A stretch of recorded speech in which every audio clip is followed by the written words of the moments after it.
Salawat. Allahumma salli. We'd like to start the program with the recitation of Quran. Salawat.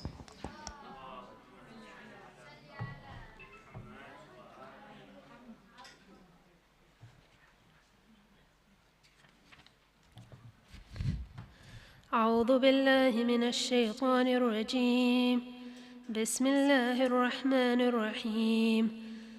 تنزيل الكتاب من الله العزيز الحكيم.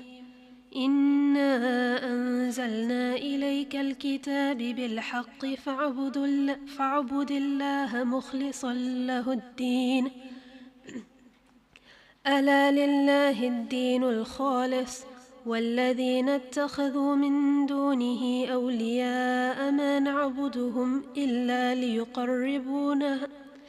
ليقربونا إلى الله زلفى إن الله يحكم بينهم فيما هم فيه يختلفون إن الله لا يهدي من هو كاذب كفار. لو أراد الله أن يتخذ ولدا لاصطفى مما يخلق ما يشاء سبحانه هو الله الواحد القهار. خلق السماوات والأرض بالحق يكور الليل على النهار ويكور النهار على الليل وسخر الشمس والقمر كل يجري لأجل مسمى ألا هو العزيز الغفار. خلقكم من نفس واحدة ثم جعل منها زوجها وأنزل لكم من الأنعام 8 أزواج يخلقكم في بطون أمهاتكم خلقا من بعد خلق في ظلمات 3 ذلكم الله ربكم له الملك لا إله إلا هو فأنى تصرفون. إن تكفروا فإن الله غني عنكم ولا يرضى لعباده الكفر وإن تشكروا يرضه لكم ولا تزر وازرة وزر أخرى ثم إلى ربكم مرجعكم فينبئكم بما كنتم تعملون إنه عليم بذات الصدور. وإذا مس الإنسان ضر دعا ربه منيبا إليه ثم إذا خوله نعمة منه نسي ما كان يدعو إليه من قبل وجعل لله أندادا ليضل عن سبيله قل تمتع بكفرك قليلا إنك من أصحاب النار. أمن هو قانت آناء الليل ساجدا وقائما يحذر الآخرة ويرجو رحمة ربه قل هل يستوي الذين يعلمون والذين لا يعلمون إنما يتذكر أولو الألباب. قل يا عباد الذين آمنوا اتقوا ربكم للذين أحسنوا في هذه الدنيا حسنة وأرض الله واسعة إنما يوفى الصابرون أجرهم بغير حساب. قل إني أمرت أن أعبد الله مخلصا له الدين وأمرت لأن أكون أول المسلمين. صدق الله العلي العظيم.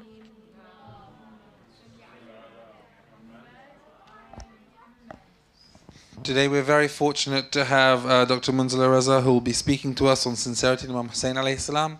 Let's welcome her with salawat ala Muhammad wa ala Muhammad.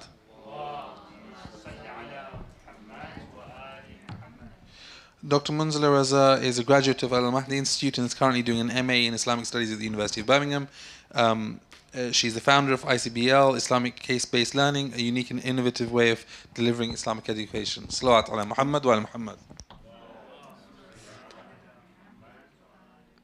أعوذ بالله من الشيطان الرجيم بسم الله الرحمن الرحيم الحمد لله رب العالمين الحمد لله الذي لا يبلغ مدحته القائلون ولا يحصي نعماءه الآدون ولا يؤدي حقه المجتهدون الذي لا يدركه بؤد الهمم ولا يناله غوص الفطن الذي ليس لصفته حد محدود ولا نعت موجود ولا وقت معدود ولا أجل ممدود فطر الخلائق بقدرته ونشر الرياح برحمته ووتد بالصخور ميدان أرضه والصلاة والسلام وتحية والإكرام على سيد أسلم ما في الوجود سر الله في كل موجود نقطة دائرة الوجود صاحب لواء الحمد في مقام المحمود الخاتم لما سبق والفاتح لمن غلق المؤلن الحق بالحق بالقاسم محمد صلوات وآله الطيبين الطاهرين المعصومين المظلومين أما بعد فقد قال الله حق سبحانه وتعالى في محكم كتابه المجيد بسم الله الرحمن الرحيم ألا لله دين الخالص صلوات محمد. We begin by thanking Allah for the opportunity to be in each other's company in a gathering where we remember God, we remember the Prophet and the IMAM al-HUSAYN alayhi salam as well. And really is my unique honor and privilege and pleasure to be with all of you today. What I'd like to do over the next 30 or so minutes is just talk to you about a quality or a virtue of the soul known as sincerity or ikhlas. And the way in which I want to do that is briefly unpack what it means, what scholars have said it means, and then look to see if there's any components, any building blocks for ikhlas, and how do we see Imam Al-HUSAYN in terms of his sincerity, and then finally if there's anything we can do to cultivate that particular virtue. So to aid me along the way, if you could recite aloud salawat.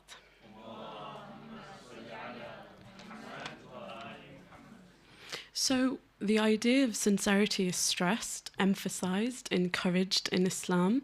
Imam Jawad alayhi salam has said, a narration attributed to him is that sincerity is the best worship. Now, worship, we know, is not just prescribed acts like Salah or Hajj. We have another narration that says that al-ibadatu sab'una juz'an, that ibadah has 70 levels. أفضلها طلب الحلال. So one of the best ones is to earn a goodly income. So here, the Imam is actually giving a virtue the level of worship as well. So naturally there is encouragement and there is emphasizing this virtue here. We also have a narration attributed to the Prophet where he says that as for anyone who works for Allah sincerely for 40 days, we will cause springs of wisdom to flow from his tongue and his heart. So in the narrations, there's also a benefit associated with this virtue that is highlighted. In the Quran, the shaitan himself declares that there is a group of individuals who he cannot waylay, who are immune, who he cannot touch or affect, and they are the mukhlisin, so the sincere ones. So the virtue is, this particular virtue is depicted as worship, and there are benefits associated with it. Not only that, in tradition, there is also this idea that deeds that are more sincere are more dear in the eyes of God, and more acceptable in the eyes of God. And scholars will give this sort of example of deeds as being precious metals. So the purer they are, the less contaminated they are with your own desires, other people, your desire to please others, then they have a different station closer to God. So sincerity is encouraged, it is emphasized. Now, I also want to share a quote by Abu Hamid al-Ghazali from Ihya Ulumuddin. He says that, how should one whose intention is good be sincere unless he knows the real nature of sincerity? Moreover, how should a sincere one be demanded to be true to his sincerity unless he knows the real nature of truthfulness as well? So two things here. In order for us to be sincere, to be mukhlis, we need to know what the nature of that sincerity is, but actually also know the nature of truth, because you are sincere to the truth. Okay, and for Ghazali, truth is monotheism, it is God. Okay, now if we look at what ikhlas actually means in its linguistic sort of sense, khalasa, it means something that is pure, that is unmixed, that is unadulterated, and it also denotes purification or refining of something. Is it too high? Yeah, I'm really short. Even sat down. Thank you. Salawat, actually. Allah. So, oh no, I can't see my paper. No, that's okay. Right, so sincerity means, so ikhlas means, or khalasa means pure, unmixed, unadulterated. Now, in the Islamic sense, scholars, men of God, prophets, Aimma, they have defined it in different ways. And I'd like to share those with you, and then we'll work through them and group them. So it has been defined as performing acts for seeking nearness to God, and not expecting praise from other than him. So sincerity is framed as a way of attaining divine proximity. Yeah. Furthermore, it is said deeds that are done for out of love for God. So you have a particular connection with him that leads you to be sincere. Khwaja Abdullah Ansari, the author of Manazil al-Sa'irin, he says that sincerity is purging actions of all impurities. And impurities, he means in the general sense that impurities from your own desire to be seen a certain way, and also the desire or to please other people, right, in the eyes of others.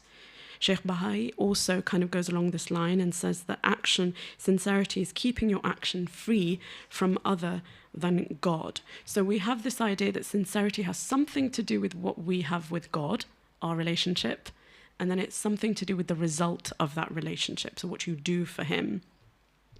Nabi Yaqub it's also been attributed to him that he said that the sincere one is he who conceals his good deeds just like he hides his bad deeds. So sincerity now has an element of what you do after you've done an action as well. So once you've done it, there is an element of sincerity there, of concealment. The Prophet is reported to have said that truly every truth has a reality, and a person will not reach the reality of ikhlas until he does not like to be praised for his godly deeds. So he doesn't want acknowledgement for the deed that he has done from individuals or people. If he wants it from God. Finally, Imam Sadiq says that sincerity of action lies in this, that you don't desire anyone to praise you. We've already said that. Except God, and intention supersedes action. Rather, intention is action itself.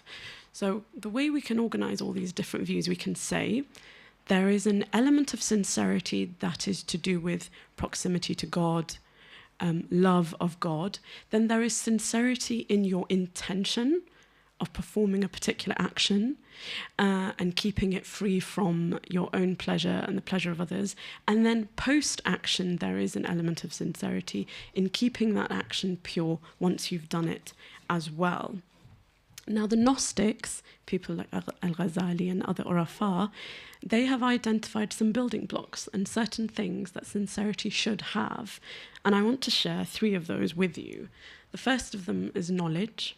The second is intention or will, and the third is action or power. And we'll go through each of those one by one. So first we'll just visit them in a general sense, then we'll apply them to sincerity. So knowledge, and these are hierarchical. So knowledge at the bottom, you need to have knowledge of something and know the truth of something if you're going to be sincere to it. And the next level is that you have to have a will towards it and an intention. Now, interestingly, they don't think of intention as the words that we say in our heads. So we say, oh, I intend that I will not get angry over the next 2 months as the kids are off from holidays and, the house isn't clean or whatever, right? So it's not that, they say this is self-talk, this is self-dialogue. These are passing thoughts, they say. They say this isn't actually your intention.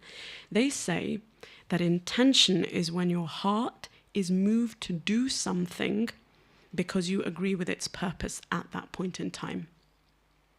So it's not the dialogue, it's nothing to do with the words, it is your leaning in, your inclination, your motivation to the purpose, the underlying purpose. And this is affected by your degree of attachment to the world, by the way. So if you are more attached to the world, then they say that your inclinations are weaker towards God. The third one, as we said, was action and power. So when you have that intention and you are leaning into your purpose, that gives power to your limbs and your organs to then enact that action out. What happens when we apply this to sincerity? Okay, so as I said, it's hierarchical. You begin with knowledge. To have sincerity, you have to have knowledge. Knowledge of who? Can you have knowledge of God? We are discouraged to think about the essence of God, right? But we should think about him in some way. So what way do we think about him? In our theology, and actually the way God introduces himself in the Quran, he does so always in a relational way. So he will introduce something and then say, okay, well now think about me, I made this. Look at the trees, look at the seas, look at the bees. They all rhyme. And then consider what I might be. So it is a relational understanding that we have of God for the most part. You can't understand him in an abstract way. So when we say have knowledge of God, in this relation are two things, you and him. Because you understand him in relation to you. He is my Rabb, he is my Khaliq, he is my Raziq, so on and so forth. So actually, you have to have knowledge of you, yourself, and what you are, and also knowledge of what he is for you. So knowledge has two aspects here. And when we say self-knowledge, that brings in this whole idea of awareness of your faults and then going along the path of self-purification, getting better, and so on and so forth. Once you have knowledge of yourself and him, his existence, that he is one and what he means to you, then you have an understanding of him having commanded a thing to you. Yeah, and then it has meaning, whatever he has commanded for you. So you step away from knowledge and now you're into intention. Whatever he has commanded for you, because of your inclination towards him, that he is your goal and your purpose, you naturally align towards it and you find yourself pulled towards it because it is part of your vision, and that is your intention in sincerity, that you respond to what he is asking of you, okay, based on the knowledge you have. And finally, your organs act on it and do it. Once you've done it, you then preserve the action as well, so you don't lose it. And I do have a narration to help explain that a little bit better. So there is something beyond just actions in the physical form as well. We have an ayah from the Quran which says, Surah Al-Hajj, that it is not their meat or flesh nor their blood that reaches Allah. It is your devotion that reaches Allah. So obviously there is something underneath the actions that you are doing, and this is an example of sincerity. How do we see Imam Al-Hussayn then? And this is really tricky because it will be from my perspective, which is a very basic one. Imam Al-Hussayn knew what was commanded or asked of him. So he had knowledge, right? It's reported that when Muhammad Hanafiya said to him, don't go to Karbala, go to Yemen, go anywhere else, don't go there. He says that I had a dream in which the Prophet, my grandfather, came to me and he said, get up and move out because God wishes to see you on the sands of Karbala slain. So he had knowledge of what was expected of him. Not only that, he had an idea of what would probably happen, or a good idea. When he was leaving Mecca, he describes, he has a really beautiful sermon where he says, death is inscribed for the children of Adam, like a beautiful necklace belongs on the neck of a young girl. And I can see the wolves of Nawawis tearing my body apart into shreds. So he had knowledge of what God wanted from him and the likely outcome that was waiting for him. And the journey itself took months. Yeah, we kind of forget this actually. Every step he was taking, he was cementing his intention and his will in response to this knowledge that he had. And numerous people came up to him and said, don't go, you don't have to do this. So what you see is a really profound knowledge of God, which he also reiterates himself. Yeah, so as he's underneath as he's literally being slaughtered, he's saying these mind-boggling things like God is sublime, God is great. And so he has a level of knowledge about God. that we probably don't. So his resolve is very strong. And then you can see the 2.5 months of people waylaying him and telling him, don't do this, don't do this. And on the day of Ashura, one after the other, he gives, he gives, he gives, he gives. And all because his purpose, his goal is God in its entirety. He's completely God centric. So the command that then comes to him is, I will do whatever, even if it means my annihilation. So I think the intention, for me, it's the strongest thing that I see in terms of the sincerity with him. Recite aloud salawat, please.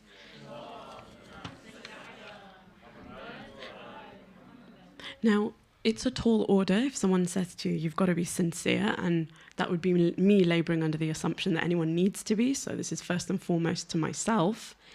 In order to be sincere, we can say then, firstly, actually, you have to believe in him. You have to believe that he is there, have a concept that he exists, and then also understand what he means to you and what I am and what my weaknesses are, what are my strengths, what do I need to fix, how purified am I, how purified am I not. So a degree of self-awareness, and then understand what he is in relation to you. The third one is something the Holy Prophet has told us, actually. He was asked about sincerity, and he said, sincerity is to say, my Lord is Allah, and then to stand straight, fastaqim, to then have istiqamah and be steadfast on that. So he's given us a tool, a method. Istiqamah, actually, and the Gnostics have written about this, and I'm going to go into some of the steps that go into istiqamah and then give you an example as well. Istiqamah is not a static process of stubbornness, because sometimes we have this idea that you just don't move, you're just completely still. Istiqamah is a very reflective, adaptive process, and it is a tool that we can use for sincerity, as the Prophet says. So what does istiqamah mean? Istiqamah means to be straight, to stand erect, be honest, be sincere. Sometimes it's called consistency in English as well. We have an ayah from the Quran, which again is to sort of strengthen this point. O ye who believe, seek the help of Allah through istiqamah, through steadfastness and prayer. Surah Al-Baqarah. So how is it we can seek help through istiqamah then? There are 5 stages, or thought to be 5 at least. There is another one, but we won't go in that one. The first of them is that you do musharata. You set a condition for the thing that you wish to be qa'im on and have istiqamah on. Okay? The second is muraqabah, where you watch yourself in the process of enacting that particular condition out. Then you do muhasabah, where you examine how you were during that condition. Mu'aqabah is the next one, where you then, having found yourself lacking, you discipline yourself. And then mujahada is where you do renewed striving. You try again to implement the condition. Now, this is all really abstract. Let's apply it to an example. We said sincerity has certain pillars. Knowledge of myself and knowledge of God, intention and action. I find, and I'll use myself as an example, I find that I am lacking in my, there's a particular vice that I have, which is that I'm really stingy and bakhil with my time. I don't like giving people time, for argument's sake. It's not true. I do like, so it's just an example. So if I use that as an example, right? So how do I then use the tool of istiqamah to correct that particular flaw that I have, and in doing so, purify myself, get better understanding of myself, and be more able to be sincere? Okay, so step 1, I set a condition, I do musharata. I say, so-and-so, I'm going to give you 2 hours of my time each week, quality time. Whatever you want me to do, I will do in that time for you, what you need. It's not just, as we say, fuzul, it's not a waste. Then I do muraqabah, which is that as I am doing this exercise, as I'm giving them this time, I'm simultaneously watching myself like a bird on the wall. How am I giving her this time? Am I checking my phone most of the time? Am I actually giving her my full attention or not? Or whoever you are doing it for. Then you do muhasaba, which is at the end of the day, now that the activity is over, you do hisab. And you check to see, did you do it correctly or did you not? You find, or you think, okay, well, I don't think I did. I wasted about 30 minutes checking my phone. She was asking me questions. I didn't answer them properly. Whatever the reason, I didn't do it properly. I didn't give my time in the way it ought to have been given. Then you do mu'aqaba, which is disciplining. Now, this isn't punishment. This is a tactic that Gnostics say you use to train yourself or train your soul or discipline yourself. So you now have to give something that's really dear to you more time, right? So you give more time because you didn't give it the first time properly. So now you have to give a couple more hours to somebody else who needs it. That exercise of giving and learning from your mistakes means that now when you go back to give your 2 hours to that lady, you're going to be a bit more vigilant, aren't you? You're not going to waste her time. So that's mujahida. You then go back to your original condition and you try harder and better. This process is called istiqamah. So the entirety of setting a condition and sticking by it, so as you're stood in front of a storm and it's beating you down and you're changing and you're adapting to your challenges, that is istiqamah. And this is what you can use to fix any area that you find, okay, well, I find I'm not sincere in this action or I'm not sincere in this aspect of sincerity. Please recite aloud salawat.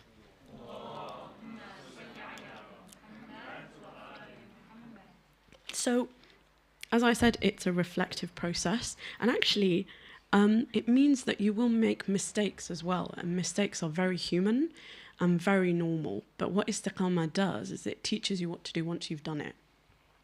And less able to sort of stay down once you've made a mistake.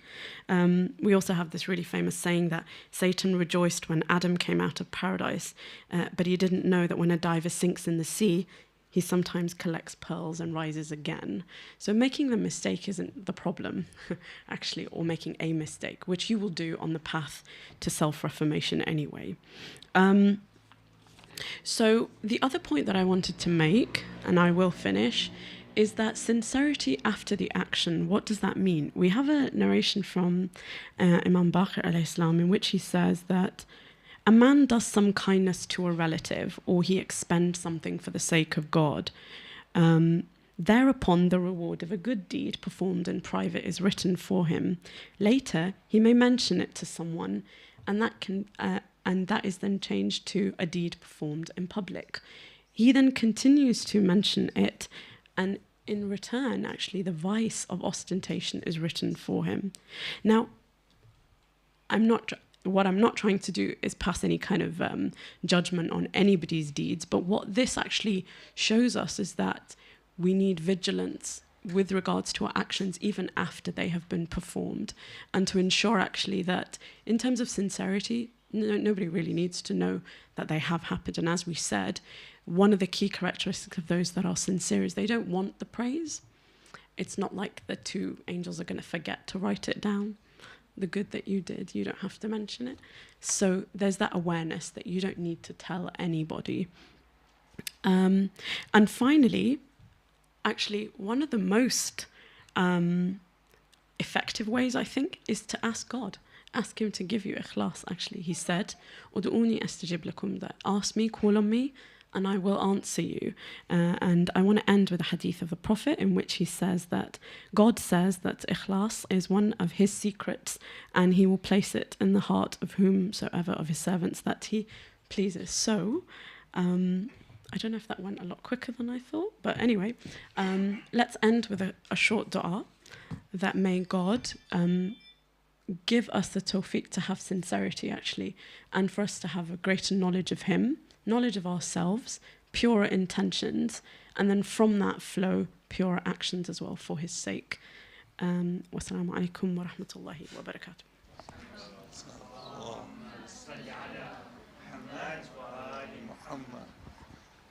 Yes, and have questions, if there are any questions from either side.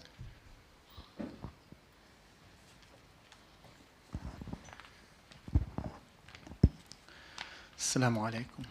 Thank you very much for the very interesting talk. So I was just wondering, in terms of calling Imam Hussein's, what was Imam Hussein's actual action? So you mentioned that he had this dream to go and die in Karbala. Yeah. Was that the whole action, or was there something more to it than just a death in Karbala? So it was to confront Yazid and the army of Yazid, and in doing so then give his family members, enter an arena of battle. So I would classify that whole thing as one particular action, where he repeatedly gave, sort of family members, or he sent them out to battle knowing what was waiting for them, because he was making a stand at that time that, Yazid was not correct to ask bay'ah from him. So for me, I would view the whole thing as one action. Yeah.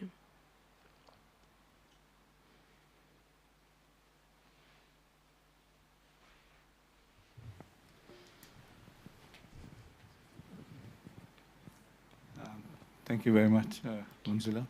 Yeah. So, you do some things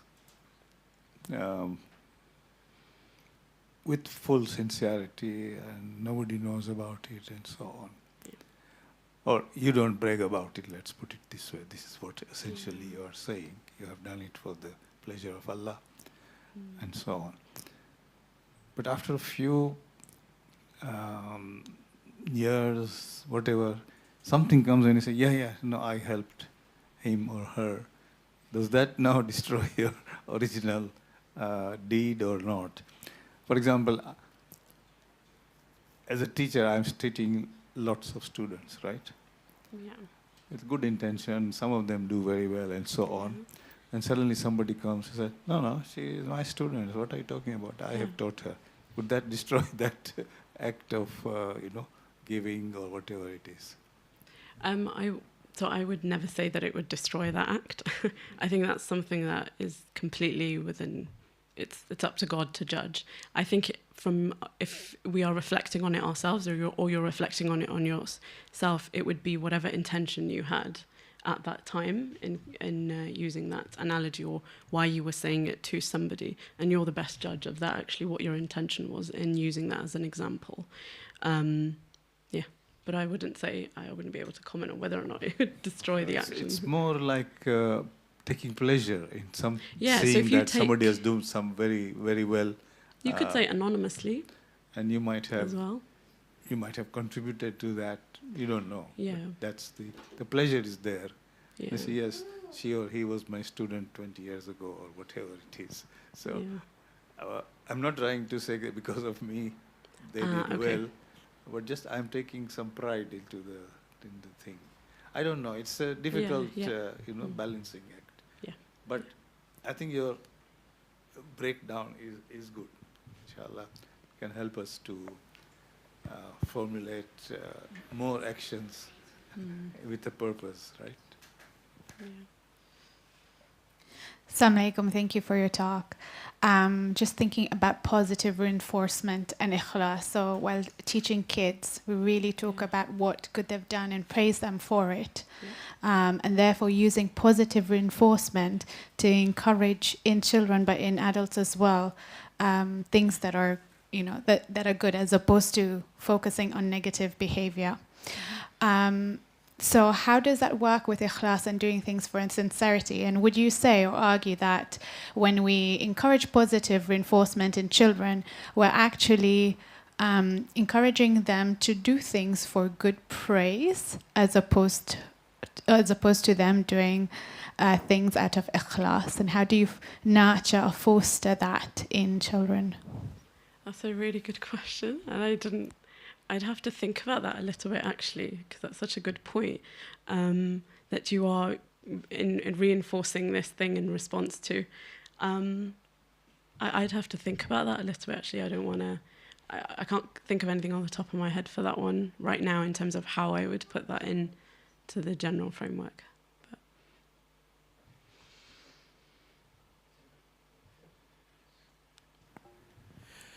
Again, just reiterating what the others in the audience have said, really grateful for your reflections and your toolkit to help us move forward to the next part of our journeys. If I were just able to reflect aloud in terms of the deeds of the Ahlul Bayt that the Quran repeats, and they're reaching out and said, إِنَّمَا نُطْعِمُكُمْ لِوَجْهِ اللَّهِ لَا نُرِيدُ مِنْكُمْ جَزَاءً وَلَا شُكُورًا. This is not an act that we did seeking recognition or gratitude from those that were doing it. Yet no reader of the Quran will be able to complete the recitation of the Mus'haf without recollecting that. And does that eat into their intention and sincerity and purity?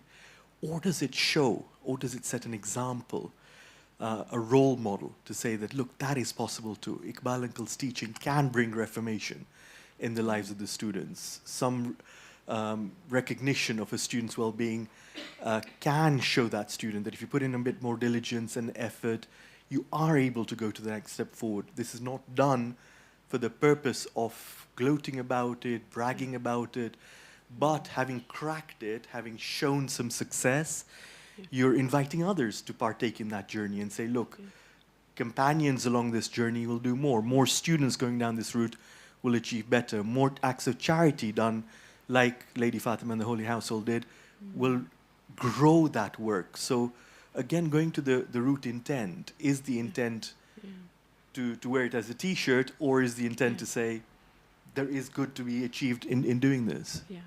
I think that you said it very well. It's beautifully put, and I would agree with that actually. Yeah. So I think that comes from this idea of the teacher perspective. So if you're training somebody to do it, then I think it is okay to take that approach. Yeah.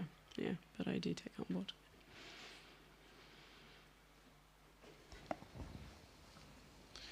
Sister, from the beginning you linked sincerity to godliness, God consciousness. Yeah. And I'm just wondering, does it have to? Can one be sincere and still be an atheist? After all, the English language uses sincere in every letter that an individual writes. You're sincerely. You can be, I think they would still be sincere to something, right? So they are holding to some set of values. In Islam, at least, sincerity is linked to God, who is the ultimate truth. But I wouldn't pass judgment on, for example, somebody else and what they're holding to. But I think they would be sincere to something, some sort of basic, perhaps, human values or something like that, and that's okay. Yeah. So if I am a non-believer in God and I'm telling you that I'm sincere, then I'm telling you that I have no personal motive in what I'm saying or doing, and it is really selflessness, if you like, in my action or my words to you. Can you give me an example? Okay. So I'm writing a letter about anything really, about my trip to whatever, or I went on my I don't want to link to Allah. I was going to say pilgrimage. I went to Mombasa. I went on a hunting trip or whatever, and just describing it. But I was sincere. I mean, I went with some friends, and we hunted for joy, for pleasure. Okay. I was being fair. I made sure he had a chance as much as I did. So I was being sincere. I was being selfless. I think sincere in that context just means authentic, true to the facts that have happened. Ikhlas in the Islamic sense would be that you do everything for God and that He is the root behind it. So I think the meaning changes then. I'm just wondering whether sincere is not the right translation of ikhlas. I think authenticity to what they are like and who they are, I think is probably more appropriate. Munzela, there is an interesting thought. We say that if something is najis, you can put it in a kur of khalis water pure water, and it will purify it. Okay. So does the people who are sincere, they all contribute towards purifying others around them? I think so. I think because we learn through seeing how people are, and people are walking sort of role models. So when you see the Ahlul Bayt, and this is why your example was so nice actually, that they see you how far you can go and what you are able to achieve, then absolutely that has a very profound effect on people. And this is what the narrations say the effect the Prophet would have, the Imam would have, that people, they were very charismatic because they had these qualities. And so people would want to be around them, be in their company. I think, I forget the name of the person in the narration. Somebody once came to one of the imams and said, I'm so good around you, and then when I go, it just kind of slips. Does that make me a hypocrite? And he goes, no, that's just the state of the heart, actually. It's just like that. So yeah, I do believe, I think if you are more God conscious and inclined that way, absolutely it has an effect to the company around you.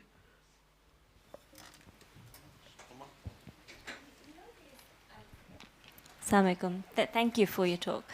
When you talk about mukhlis, so a person who has ikhlas, quite often, and it goes back to what Kulsum has said and what Nazar Uncle has said, that to do an action for God or just for the sheer good of it. And I understand what you're saying behind God centricity, but shouldn't it be good centricity and then trust God to recognize that? Because sometimes I feel that you do things for God, it's almost like a simplistic way of looking at it rather than true barakah coming from trusting God to magnify goodness. And perhaps that is the definition of a mukhlis. And I was wondering if you could comment on that idea, that even if there is that positive reaffirmation that Kulsum spoke about, and the action, the potential of goodness in that action, surely that is magnified. And even if you look at Imam Hussein's statements, he did it to reform the ummah of his grandfather. And he mentions that time and time again, and we hear that in the statements of our imams, that you do it for the ummah. And I was wondering if you could comment on God centricity in the definition of a mukhlis versus good centricity in a mukhlis. So I'd have to think about that a little bit. I think if you think as everything that is good represents godliness, there is some reconciliation there, but I think I need to think about it a little bit more. Really, really good question. I'm not good on my feet at all, so.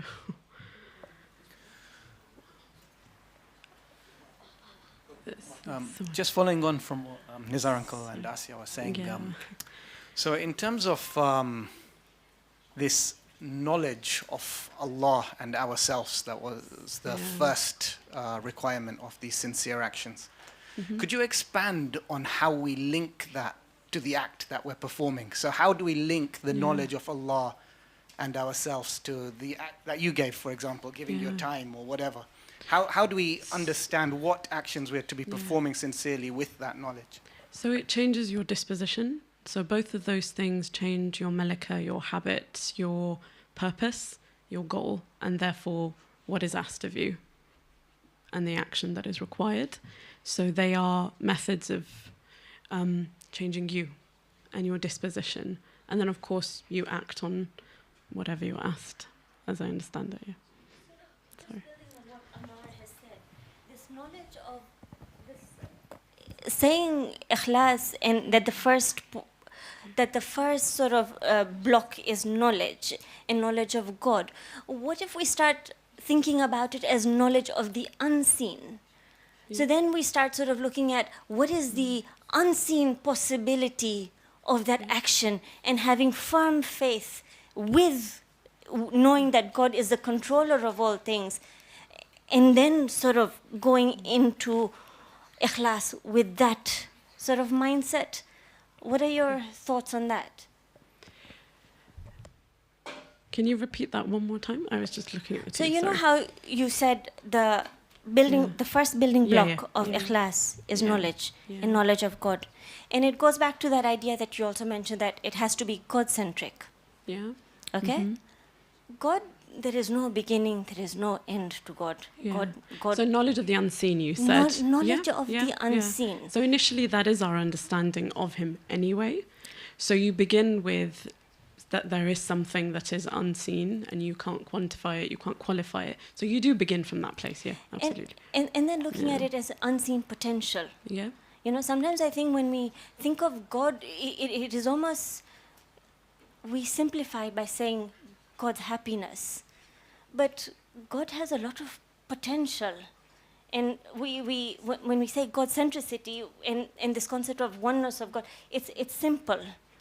But there is so much unseen that we don't sort of think about when we start thinking of ikhlas and mukhlis and the potential of ikhlas in actions. Yeah, I think it's like a step ladder, right? So you have to start somewhere in the initial stages, like you said, the unseen, if it's looking at your disposition, looking at yourself, then things will open automatically anyway as you move along the way. It's not always possible to know the entirety of the path as you set out. But in the beginning, there are a few things you can do that will just open it up a little bit wider for you to kind of see where you're going, if that makes sense. Sorry, I have one more question. Yeah, it's okay. Yeah. I just want to thank you for a really nice talk that has opened such a big, it's brought so many ideas together and so many questions, which is a very good thing because your talk has asked us to think more. Yeah. Something that I'm taking away from this talk is being God-centric as the focus to ikhlas is very simplistic and it's easy for me to digest. Because of being good-centric has a lot of weight and a lot of pressure. By being good-centric, I have to make sure that my acts are good for people. And when I'm God-centric, I'm ensuring that God is happy with me, and I'm hoping that my actions are good for people. And I'll give an example to explain. So if I'm trying to help someone out, and it doesn't really work out the way I hoped it to be, I'm very upset because of my good-centric nature. I really wanted to promote good. But if I was God-centric, and I was like, inshallah, I'm trying to do my best for the sake of Allah, and then I give it my best shot, and even if it doesn't turn out the best for that person, maybe my cake was all wobbly, I'm not as upset, because I know that God knows my intention and there's peace in there. So ikhlas, with a God-centric core, gives me more confidence to know that I'm trying my best and it's for the good of people. And if they do not appreciate it, or they're upset about it, or they did not like it, or if it wasn't helpful, even though I was trying to be helpful, that's okay, because God is there. Yeah, very well said. Thank you very much. I think we're going to end there, if that's okay. Salaat ala Muhammad wa ala Muhammad. Thank you so much. It was great to see all the different questions and demonstrating the real interest and passion in this topic that we see. So that's really great to see. Just a couple of quick announcements before we finish. This Sunday we have Sheikh Jafar Ladak who will be speaking to us on the death anniversary of Imam Hussain alayhi salam. Starts at 6:15 p.m. 6 p.m. And the week next week we have Sahar Mulji who will be speaking to us about Inside the Life of an MP, My Week with Naz Shah. The Friday after we have Imran Ali Banjwani speaking to us on Arba'een, and the week after we have Sheikh Riaz Walji who will be speaking to us about dhikr in the Quran. So please do find out more on sikkim.org.uk, and if you'd like to find out more, talk to my member of the Executive Committee. Salaat ala Muhammad wa ala Muhammad.